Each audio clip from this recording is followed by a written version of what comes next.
Os passos avançavam pelo corredor, lentos, arrastados e assustadores. Quem caminhava, eu não sei. Eu não via ninguém.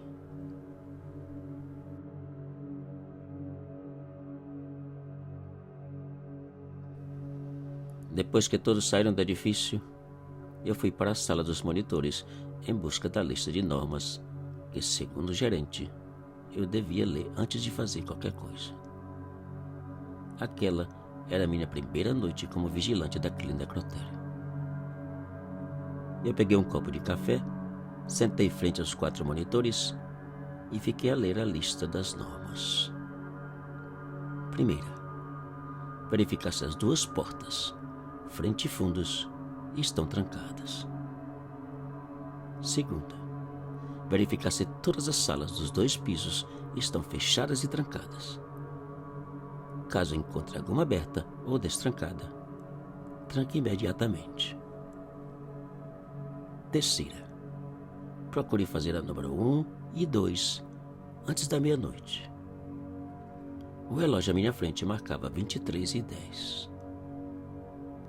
Quarta, depois da meia-noite, não saia da sala de controle por nenhuma razão. Tranque a porta e não abra até o vigia do dia chegar. Quinta, siga todas as instruções ao pé da letra. Boa noite. Eu fiquei olhando para as normas e para as câmeras, pensando o que acontecia naquele lugar de tão assustador para ter que ficar trancado naquela sala até o amanhecer. Mas normas são normas e não pretendia quebrá-las. Pelo menos na primeira noite.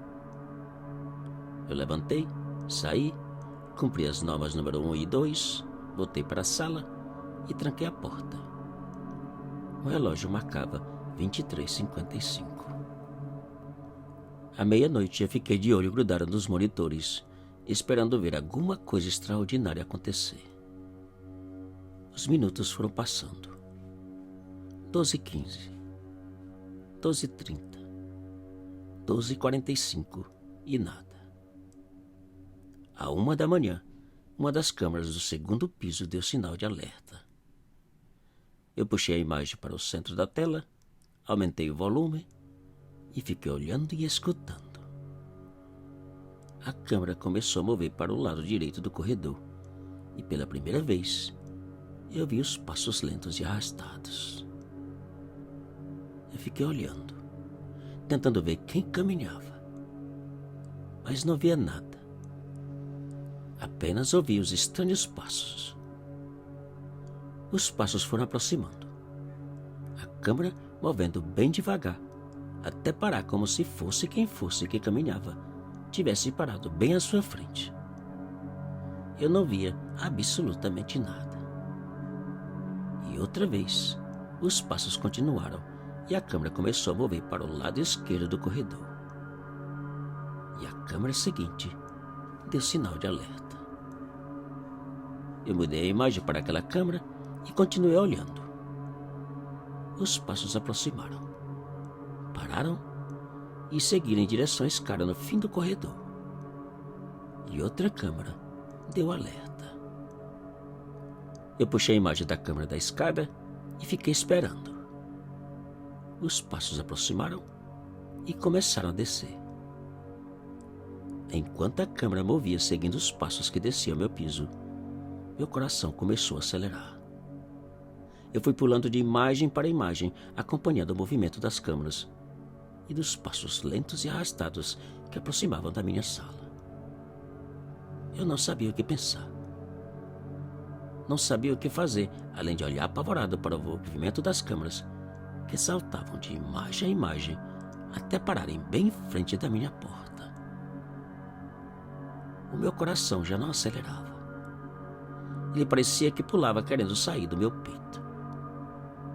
A câmera não movia. Fosse quem fosse, ou o que fosse, continuava ali parado menos de 2 metros da minha porta. Meu pavor era simplesmente indescritível. O medo daquilo abrir a porta e entrar aterrorizava de tal maneira que sentia vontade de vomitar.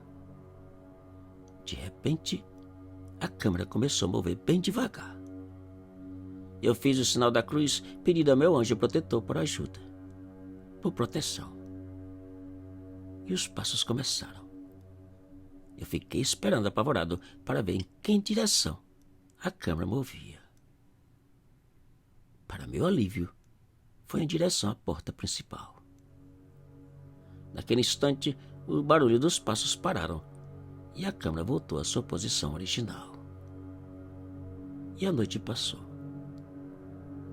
Na noite seguinte, eu comentei do acontecido para o vigia do dia, que com um olhar assustado, pediu que eu não caísse na besteira de abrir a porta, como o vigia anterior fez.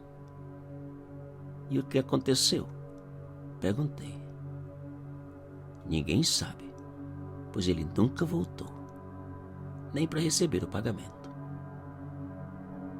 Naquela noite, eu fiz tudo rápido e sentei frente aos monitores esperando. Por volta da mesma hora da noite anterior, o show começou. As câmeras começaram a mover uma após outra, acompanhando os passos lentos e arrastados. Ao chegarem no pé da escada do meu piso, eu resolvi descobrir o que acontecia se eu abrisse a porta e assistisse do lado de fora.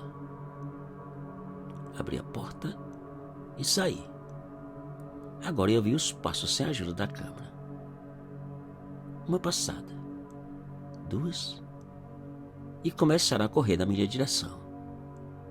Eu também corri, não para dentro da sala, mas para a porta principal, que em questão de 1 ou 2 segundos abri, saí e tranquei. Naquele momento, eu vi o grito mais horrível que eu já ouvi na minha vida. Assim como o vigia anterior, nunca mais voltei àquele necrotério.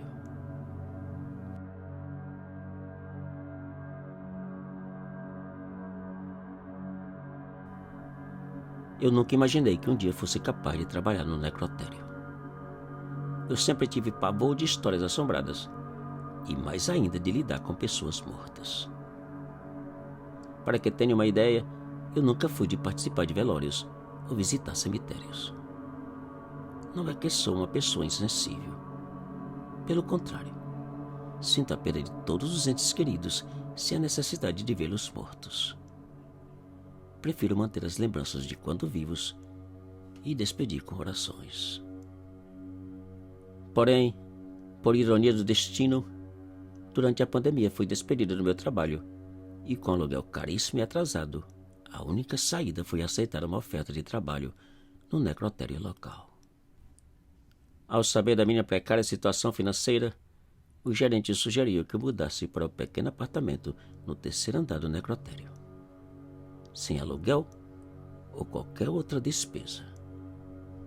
2 dias depois mudei de mala e cuia, como dizia minha avó.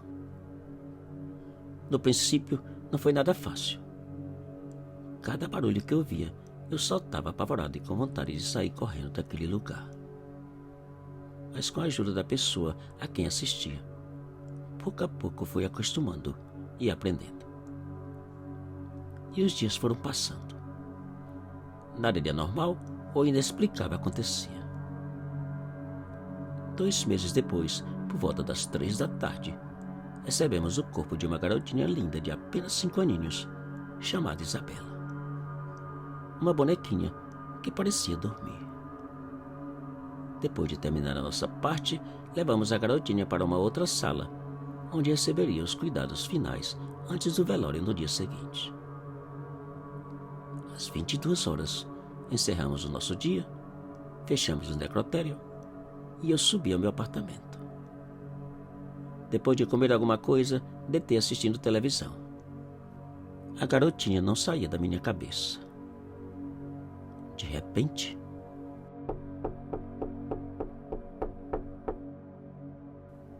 eu baixei o volume da televisão e fiquei em silêncio. E outra vez.